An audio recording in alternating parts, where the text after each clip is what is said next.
you can't take periods out of how you view yourself. Because if you have periods, that is intrinsically a part of your experience. And so, how you view that part of yourself is going to have ripple effects in everything else in your life. Welcome to the Phoenix Perspective Podcast. I'm your host, Kori Rae Kovacs, a registered nurse and reflector in human design on a soul mission to help women like you rise from life's ashes with abundant energy, purpose, and joy. Each week, we'll meet at the intersection of science, soul, and storytelling as we create a bridge between holistic women's health, the sacred feminine, and cyclical wisdom. You'll get tools and insights from experts and guests helping you to thrive in every area of your life. So go ahead and pull up a chair, grab your favorite crystal or cup of tea, and let's rise like phoenixes together. Hello, sister. Welcome to episode 3 of the Phoenix Perspective Podcast. I am so excited that you're here today because we are going to talk about one of my favorite topics of all time, periods. Ever since I started on my own journey to become a midwife, and that was almost a decade ago, women's bodies have truly fascinated me. Once I went through nursing school, I was appalled of how little we actually know about our bodies and how they work. I took it upon myself after I graduated to learn all I could about periods, and the desire to understand my own body has led me on a self-awareness journey and a deeply spiritual journey that I truly never anticipated. And it's my intention to help you understand your body just a little bit more so you can understand how to care for yourself in a more balanced, aligned way. That is really why I created this podcast in the first place, because I want you to have the tools and the knowledge and the information to care for yourself. Because when you feel cared for, you go out into the world and have a greater impact, feel more fulfilled, feel more joy, and that has a ripple effect in everything that you do. So this conversation today is really a broader perspective on the way that we look at periods. My intention today is to show you how we look at periods matters and how that actually impacts your day-to-day life. I know it may not seem at first that it does, but just stick with me here. I want to open up a perspective shift for you, right? We're talking about the Phoenix perspectives here, and I want to help illuminate what I feel is a epidemic of confidence and self-trust that we have among women today. And I believe that one of the root causes of that is the way that we view our natural processes of our body, namely menstruation. I'm going to share a little bit about my story and how I got into cyclical mindfulness and how I started to repair my confidence and self-trust when it came to my period, and how I really just started changing the relationship with myself. Make sure you stick around to the end because I'm going to give you the number one fastest way to begin working with your cycles, not only to improve your health, but so you can start building more confidence and healing the relationship that you have with your body. In episode 2, I spoke a lot about the relationship we have with our body and how negative self-talk actually hurts our heart and our health. So if you haven't listened to that one yet, make sure you go back and listen to it. I trust that if you're here, you are exactly in the space that you are meant to be. So I invite you to step into some curiosity as we explore some of these topics, which quite frankly can be kind of hard to talk about. Not only because we have to do some self-reflection and reflect on the kind of culture that we've created, but also because it's awkward. Now, in my world, it's really normal. I literally talk about periods every single day. in my house, with my friends, with my business. Every time I talk to my friends, I'm like, what cycle day are you on? Where are you at in your period? The point is that for me, periods are very normal because I started talking about them. And so for you, if this conversation is making you a little uncomfortable, you're like, dude, you're going to talk for an entire hour about periods, then I encourage you to just maybe step into some curiosity and let's get a little uncomfortable together, because when we get uncomfortable, that's really how we grow. The drastic changes that came through in my life when I started examining and changing the relationship with my body that bleeds, it transformed my life in so many ways. I don't even think I would be here doing this podcast had I not gone through the shadow work that I needed to do to repair this relationship with myself, and had not acknowledged the challenges that we face when looking at the culture and how we view our cycles. The first thing I want to dive into is the perception we hold of menstruation and women. I've spent countless hours reflecting on these perceptions of how we view ourselves, how we view our bodies, how we view periods, and how we view women. And it keeps showing up, these themes over and over again. I mean, you just log onto social media and you will see some of the horrific things that people say about women's bodies. We're hearing it on the news, we are hearing it on social media, we hear about it in our own homes, and even in our own minds. Let's let's look at the root of how we view periods. So, for most of our modern history and across many cultures and beliefs, menstruation has been a point of contention for humans. I'm sure we could all agree that we've read stories, we've heard stories, we see it time and time again that periods are not to be talked about or that they are bad. It's been framed in some way, either as inconvenient, as shameful, or even dangerous. And in some places, it's also been viewed as a positive thing, as a sacred thing. And we're going to explore kind of the different cultures and beliefs. When you really zoom out, you start to see that society's views of periods, it lives on a spectrum. I'm going to gently walk you through that spectrum today, and we're not going to judge it. We're not going to shame it. And we're not going to point fingers at the culture or anything other than we're just observing. Right? We're taking a very observational look today at our culture and the views that we had. And the more that we gain awareness about those perspectives, then the more that we can start to look at our own perspectives and see how they are impacting us and decide if those are the beliefs that we want to continue believing.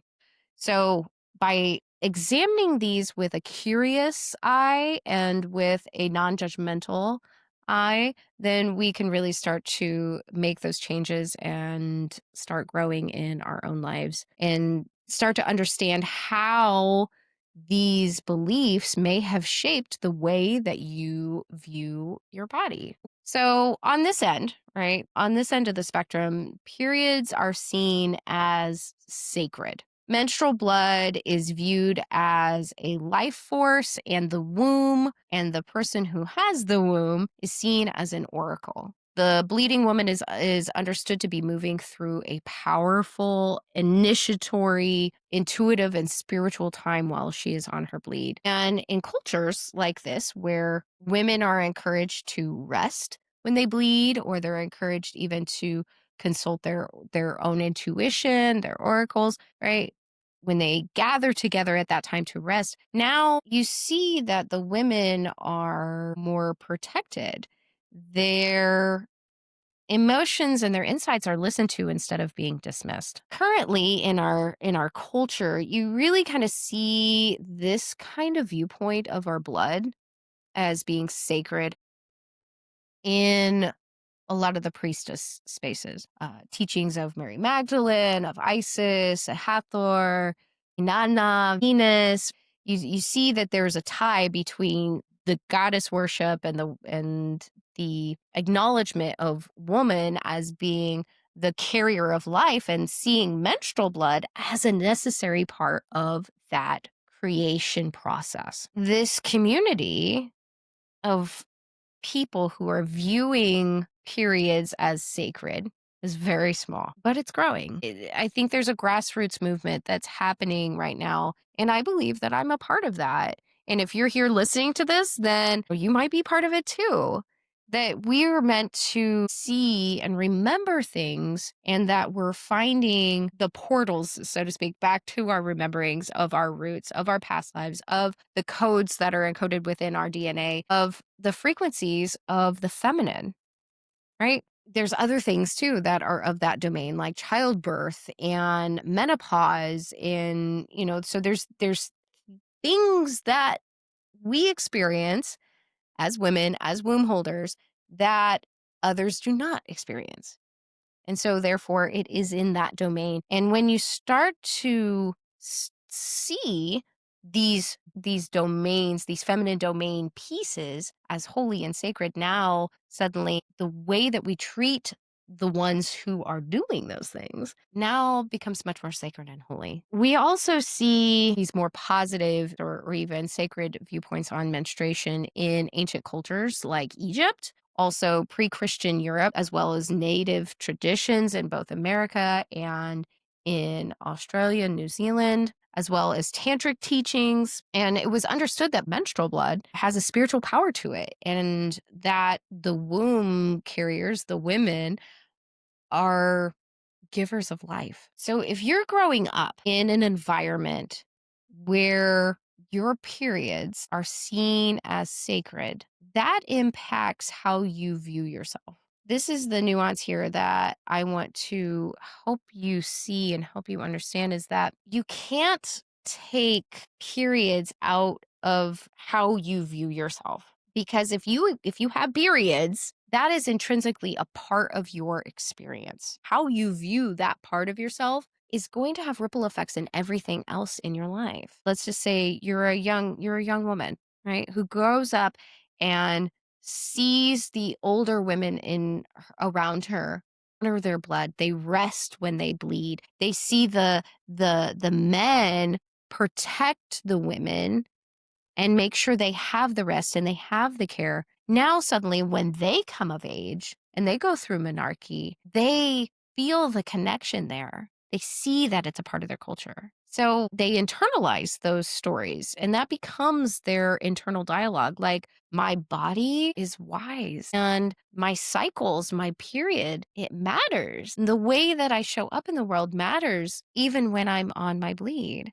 The emotions that I feel as my hormones ebb and flow are messages to me. They are powerful. And ultimately, this idea that rest is not laziness, it's actually medicine. Cycles naturally become a part of that young girl's life. And then as she grows up, she understands that there is the ebbs and the flows, that she's not meant to be productive all the time. She's not meant to be in her follicular phase all the time, right? She understands that there's an ebb and a flow and a rhythm, and she doesn't criticize herself for that, because she understands that's just the natural order of things. The nervous system of that child who has grown up in that space is going to be very different, because she's going to feel calm. She's going to feel connected to her body. She's not going to feel like she's bad for bleeding. She's going to feel whole and like it's just a natural order of things.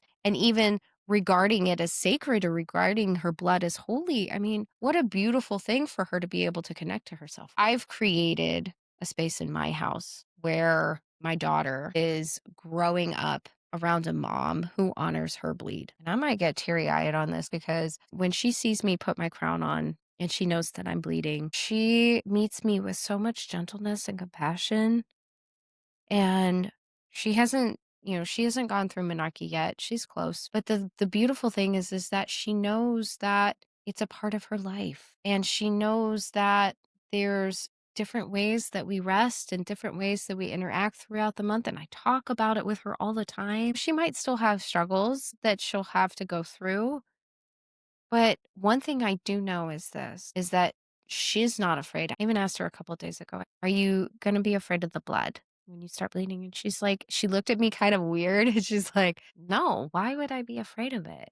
It's just a part of me." And at that moment, I just like my heart swelled because I was like, "Okay, I know that I've done the work, and that's gonna make a big difference for her." But I gotta admit it though, most of us didn't grow up in spaces like that. I spoke to so many women, and most of us grew up in kind of this other part, this middle part of the spectrum. And that's what we're gonna talk about right now. I feel like most of us grew up somewhere in the middle where periods were kind of medicalized, they were minimized, and maybe even just neutral on the side of annoying. There's like a middle piece here, and then you start to go on to the shadow side or the negatives, the negative viewpoints. And I feel like most of us in Western culture, right, we are kind of in this middle, slightly negative bias. Periods are they're to be managed quietly, efficiently.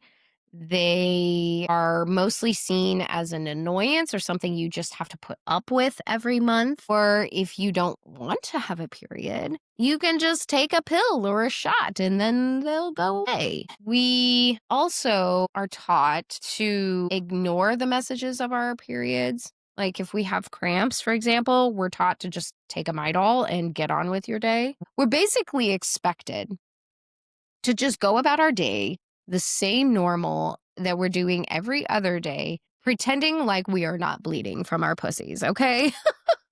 Like that's kind of the expectation in our modern Western culture is that if you're bleeding, nobody should know about it. Make sure you hide your tampon in your sleeve when you're running to the bathroom because you don't want anybody to know that you're bleeding. And if people do know that you're bleeding, usually it's a negative thing. They're like, "Oh, you're being a bitch today," or "You must be on the rag," or whatever, right? We learn pretty quickly that our periods should not interfere with our productivity at work or at school, that we should remain professional at all times, and that our performance basically needs to stay the same all the time. And if our periods do affect those things, then we're seen as weak, irrational, crazy. Oh, it must be that time of the month, right? And like I said, heaven forbid you let the boys or anyone know that you're on the rag.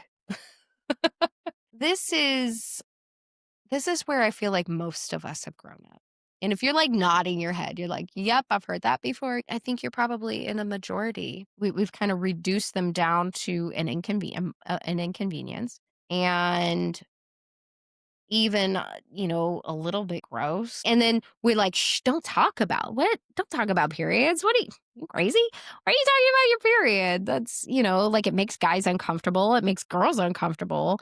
And we just kind of like ignore it until it's a problem. This is where we start to see an internal story that forms. It's a subtle story, but it's impactful. We start to hear thoughts of like my body is an inconvenience, or it is inconvenient to be a woman. We start to say things like our emotions make us weak, our emotions make us irrational. We start to normalize pain, right? Because if we're not talking about it and we're denying it to the slight point of annoyance, right? And inconvenience.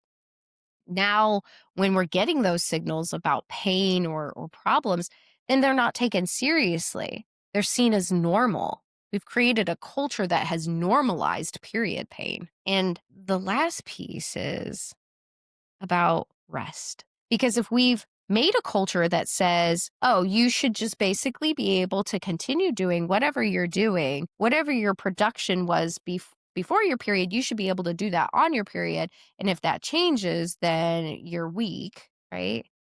Then what does that do to your relationship with rest? It tells you that you don't deserve to rest. It tells you that you can't rest. So, this middle zone is really the point of disconnect. It's not necessarily violent, as you'll see kind of on this other end of the spectrum here. And we're going to talk about that in just a moment, but it disconnects us, it takes us out of our body. So, it's like disembodying. This is I feel like where patriarchy has kind of taken us. because we've also seen that in other women's domains as well. Childbirth, menopause, right? Even just like the views that we have on women's bodies. These all impact how we behave towards each other and how we behave inside ourselves. So we talked about seeing periods as sacred and seeing periods as even just a natural part of life and having an acceptance piece and how that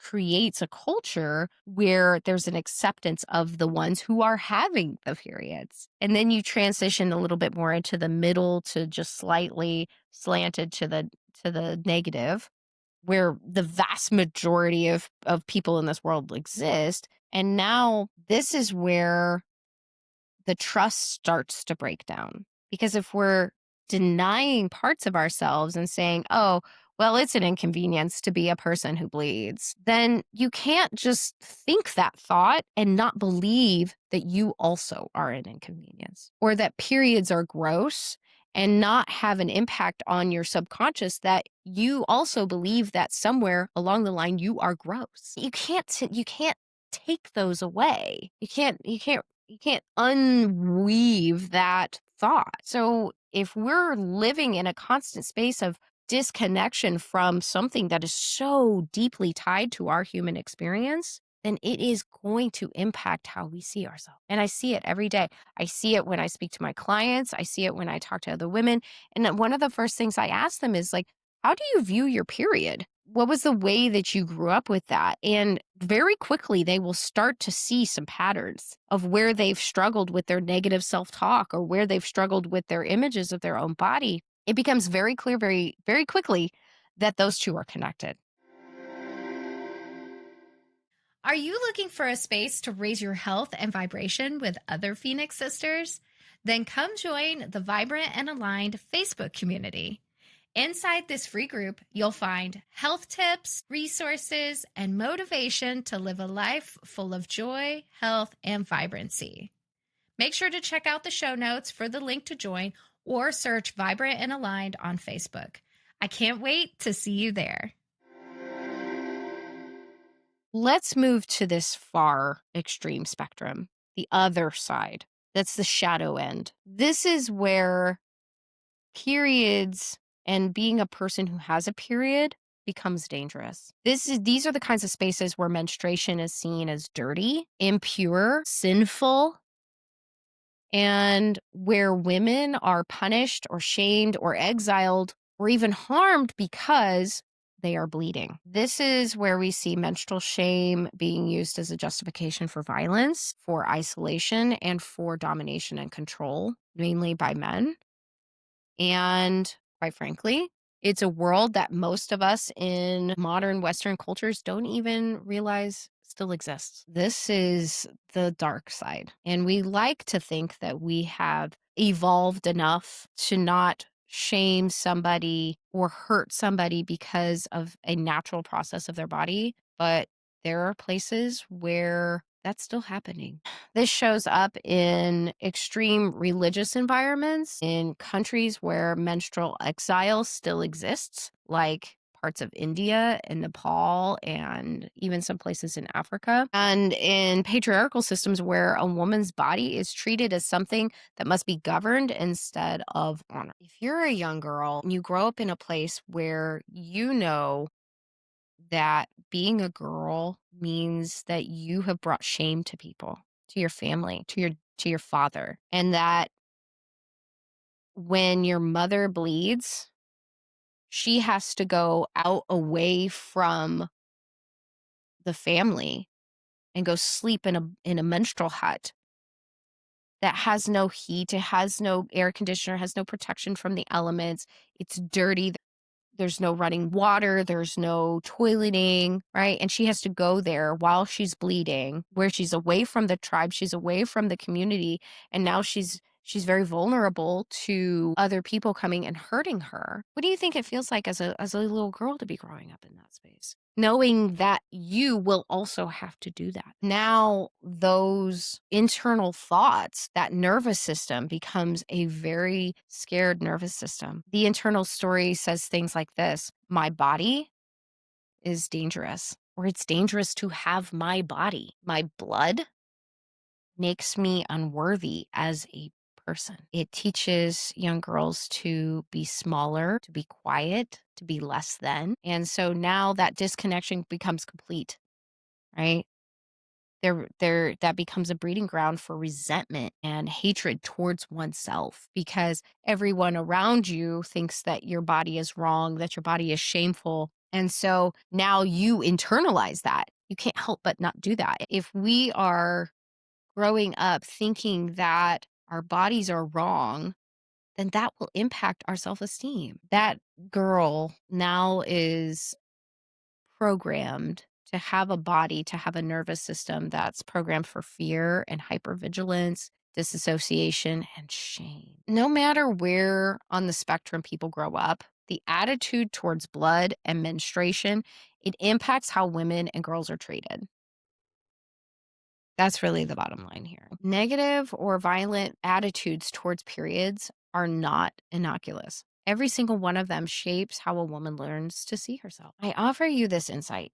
How your culture, family, and friends talked about periods when you grew up is connected to how your brain and nervous system learned how to talk about you. I think this is truly a root cause of why so many women struggle to trust their bodies and struggle to trust themselves when they're making decisions.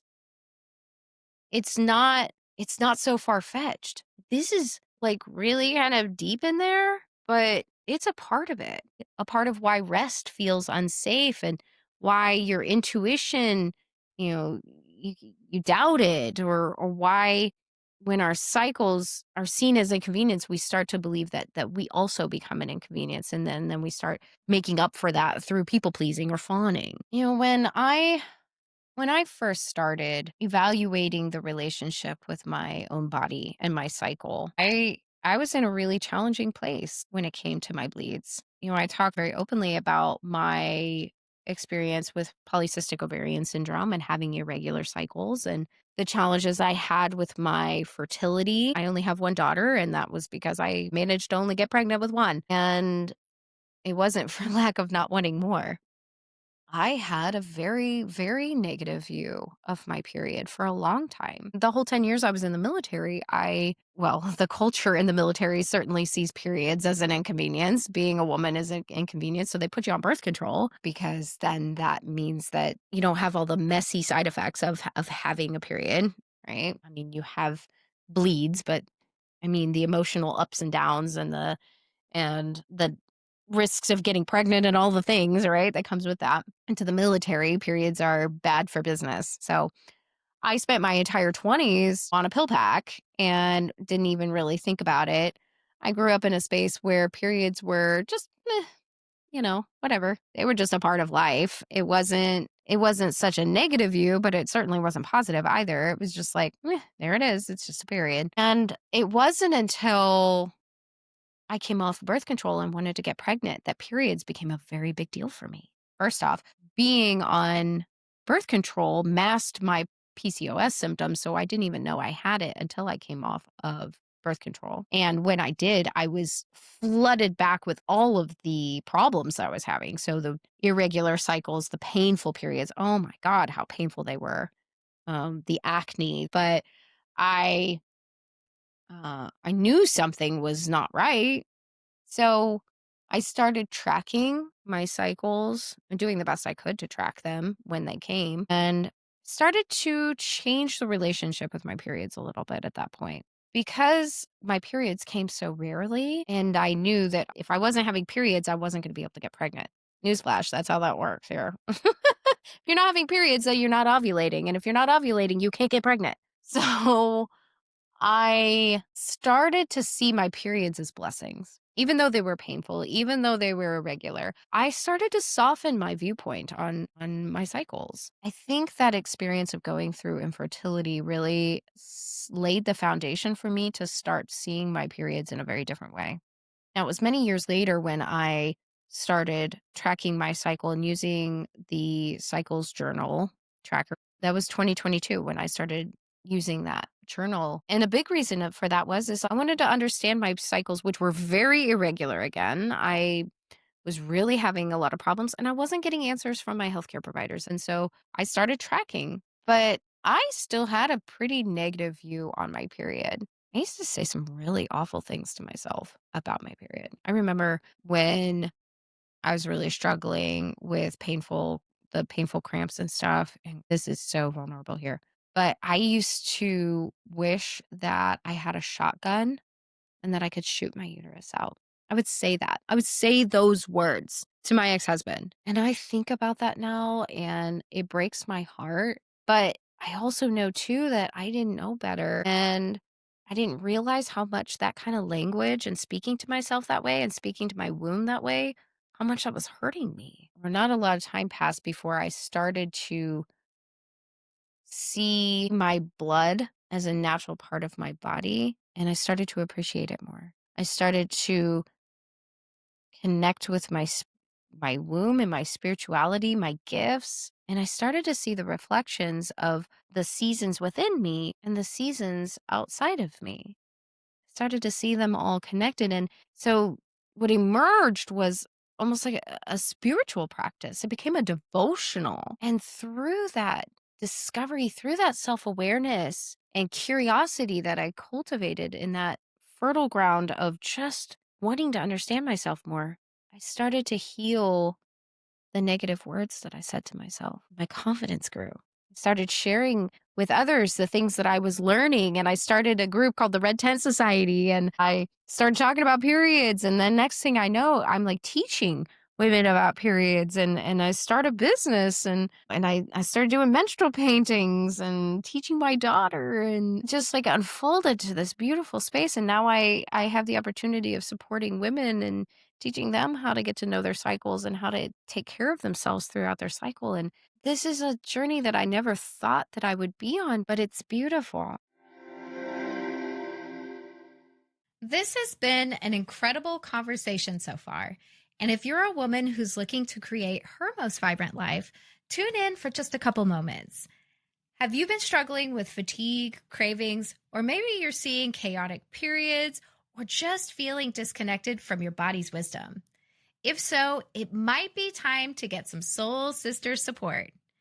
If you're ready to reclaim your feminine power and vitality, I invite you to come check out Sacred Phoenix Wellness.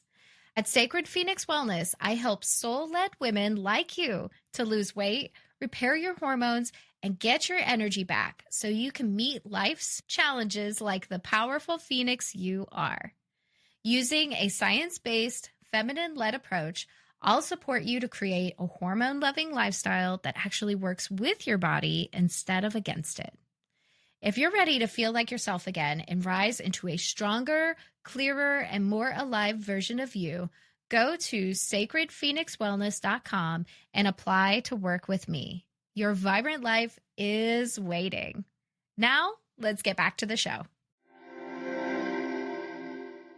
No matter where you're at right now in that spectrum that we spoke of, how you view your blood, I want you to know that you can change. I went from a woman who wanted to shoot her uterus out to a woman who finds her blood deeply sacred, finds her womb incredibly magical and her cycles to be beautiful. It's not too late to do this healing work. Even if you're listening to this and you no longer bleed anymore, it's not too late to repair that relationship with your womb. And so I want to kind of give you some self-reflection opportunity because we do the work here, right? Start looking at and reflecting on how you view your your period. Ask yourself some of these things. How did you grow up viewing periods? What was that like for you in your house? When you had your first period, how did you feel? Explore what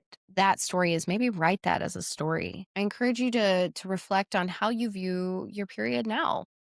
Where does your belief fall on that spectrum? Do you see it as sacred? Do you see it as something that's just a process? Do you see it as an annoyance? Do you see it as dirty or gross or even shameful? Where do you fall on that spectrum? Once you gain that awareness of how you view your bleed, that is the opportunity to also examine how might that view impact your self-esteem? How might that view impact how you see yourself, or how you behave, or how others treat you? See, reclaiming your cycle, it's not just a health decision. It's not just about tracking your fifth vital sign because it is. That is a very important piece, but it's so much deeper than that. It's about reclaiming your power, who you are, and changing the narrative of how you see yourself and how you show up in the world. When you take the action to work through these viewpoints and start examining your cycle and repairing that relationship, now you're changing that narrative and you're changing that story. And if you have young daughters or young sons, you're changing the course for their lives too. If you do this journal practice and you start exploring and you come to the point and you're like, I want to start repairing this relationship with myself. How do I do that, Corey? The number one way that you can start repairing that relationship is just start tracking your cycle. Start tracking the whole thing. Start paying attention to it. Look at it like a relationship. Like I talked about in episode 2 where I was talking about the relationship with your body. Like, how do you repair a relationship? Well, you got to get to know it. And so your cycle is the same thing. Like, you got to get to know your body and not just marking on the calendar when you're expecting your period. No, this is about getting to know yourself and who you are throughout the entire month. If you truly want to start to get to understand yourself, use the Cycles Journal. I found the Cycles Journal in 2022. I've bought one every year since. So I now have an entire library. It's actually behind me. In my bookshelf. I have an entire library of 4 years of my cycles.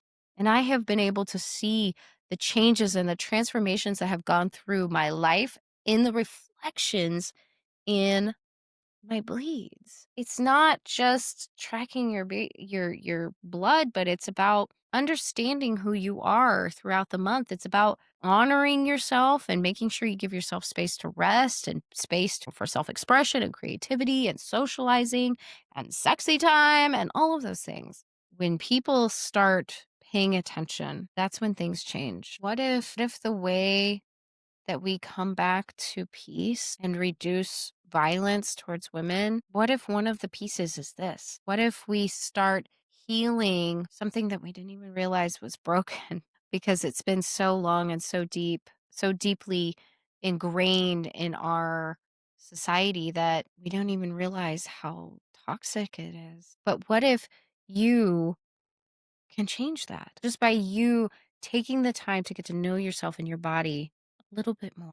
I truly believe that this world can become we start to accept our bodies and see our bodies as magical, as sacred, as beautiful. And I wish that for you so much. We talk about wanting to build a vibrant life, and I believe that having a vibrant life means accepting yourself and accepting the beautiful body that you have. And I know it's a stretch for a lot of us, but that's what we're doing here.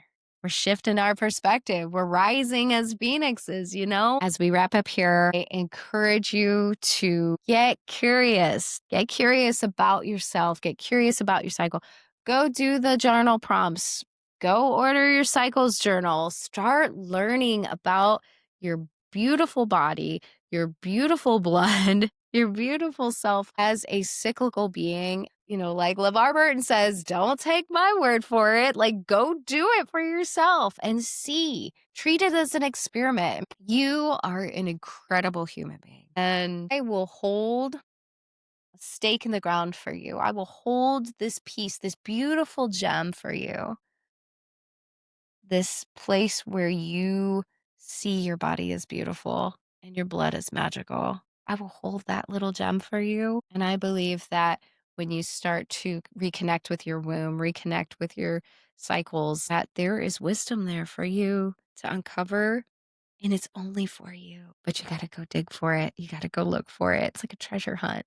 And I believe that as you start to do that work, that has ripple effects out into our community, into your families, into your workplace. Because then you'll be like me and walking around talking to people, asking them, "Hey, what cycle day are you on? Where are you at in your cycle?" And then it becomes a part of the tapestry of your life. as it should be, because it is a natural part of our life. Thank you so much for joining me today. Make sure you tune in to the next episode where I'm going to be talking about the 4 phases of your entire menstrual cycle and the science and hormones behind it, as well as the energetics. And we're going to learn a little bit. We're going to have fun, but I can't wait to see you there. And until then, remember that you are so worthy of your vibrant life.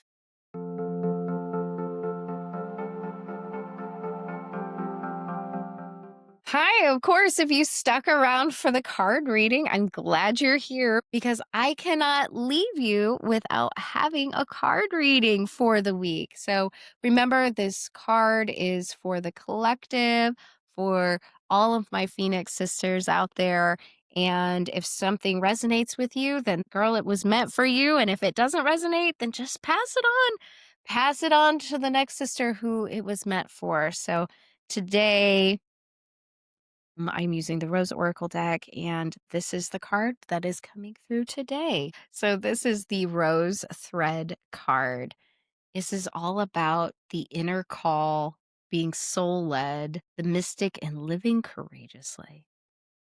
Wow. I feel like so many of us are feeling the call to live a life that's in alignment, to live a life that's courageous and bold and going out there and going after the things that we want. And there is a thread that is connecting all of us. If you've been feeling this call to maybe explore your womb, or to explore your goddess self, or explore just your purpose here on this earth, then this is your sign to go after it and to see that everything that you have experienced in your life up to this point, even the shitty things, even the tough things, we're bringing you to this moment. So nothing is wasted. Everything is woven together perfectly to bring you to this point where you can bring your light into the world.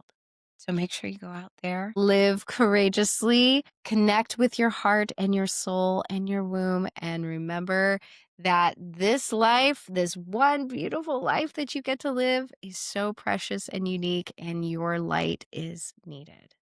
Until next time, my friends. Mwah! Yes, I am celebrating you because you just finished another episode of the Phoenix Perspective Podcast. I am so grateful we got to spend time together today. It's really been a blast. If this episode lit up your heart or sparked something in your soul, please follow the show and share it with a friend who's ready to rise too. Until next moon phase, remember, you are so worthy of living your most vibrant life. See you next time.